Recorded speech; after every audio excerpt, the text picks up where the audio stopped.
ফারুকের বাসা? হ্যাঁ, এটা ফারুক ভাইয়ের বাসা। তোর কত বড় সাহস, তুই ফারুকের নাম ধরে রাখছিস? আমি তো সাহস দেখে অবাক হয়ে যাই। একটা চাকরের বাচ্চা, বাবা দেখছো চাকরের বাচ্চার সাহস কত বড়? এই বেয়াদবটারে একটা থাপড় না মারে তোর দুইটা থাপড় মারা দরকার ছিল। আসো তো। বেয়াদব জানি কথা, ইডিয়েট। দেখেন, আপনারা আমার সাথে খারাপ ব্যাপারটা না করলেও পারতেন। এই ছোট লোকের বাচ্চা, সাবধানে কথা বলবি। তুই এই বাড়ির মালিকের নাম ধরে রাখতেছিস, আবার কথা বলতেছে। দেখেন, আমি এবারে চাকর না। এই চুপ, আর কোনো কথা বলবি না। ফকনির বাচ্চা জানি কোন হানকার, তোর কথা শুনে মনে হয় তুই এই বাড়ির মালিক। তুই এই বাড়ির মালিককে তুই নাম ধরে রাখছিস, তোর কত বড় সাহস? বেয়াদব জানি কোথাকার। এই হাদিল জানি কোথাকার, আরেকটা কথা বলতে তো কষিয়ে চল মারবো। দেখেন, আপনারা মেহমান আসছেন, বসেন, আমি ভিতরে গিয়ে ভাইকে ডেকে দিচ্ছি। এই ফকিরের বাচ্চা, একটা কথা বলবি না। তোর ভাইয়াকে তোর ডাকা লাগবে না, আমিই ডাকতেছি। ফারুক, ফারুক। আরে আপনারা কখন আসছেন? এই তো বাবাজি একটু আগে। এই কি হয়েছে, চিড়ে কিসের? এই তুমি এই চাকরের বাচ্চাকে কি জিজ্ঞেস করতেছো?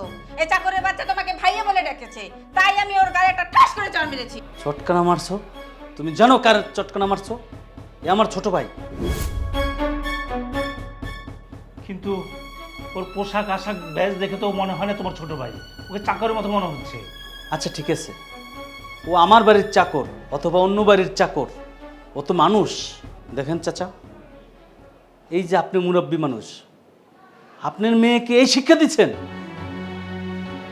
আমার ভাবতে অবাক লাগতেছে যে আপনি কি শিক্ষা দিচ্ছেন আপনার মেয়েকে। আর আপনি থাকতে আপনার মেয়ে এই কাজটা করতে পারলো? আপনি কিছু বললেন না?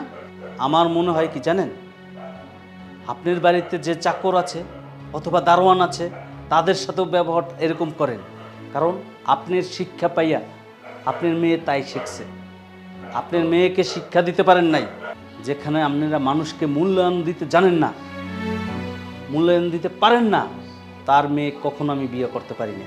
বাবাজি একটু ভেবে দেখলে হয় না? আপনি আমার বাসার থেকে বেরোন। বাবাজি আসলে বিষয়টা হয়েছে কি, ওনাকে দেখতে ঠিক চাকরের মতো দেখা যাচ্ছে, তো তাই আমাদের একটু ভুল হয়ে গেছে। কি ভুল করছেন না করেন নাই এটা আমি জানতে চাই না। আমি কিন্তু আপনাকে অপমান করতে বাধ্য হব। মান সম্মান থাকতে আপনি বের হন। বাবাজি একটু ভেবে দেখো, ভেবে আপনি বেরোন। এই তুমি দাঁড়াইছো কেন? যাও।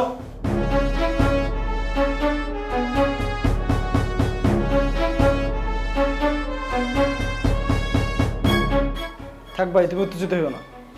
ছোট ভাই তুই থাক, কষ্ট হইস না, ওরা বোঝে নাই। ঠিক আছে।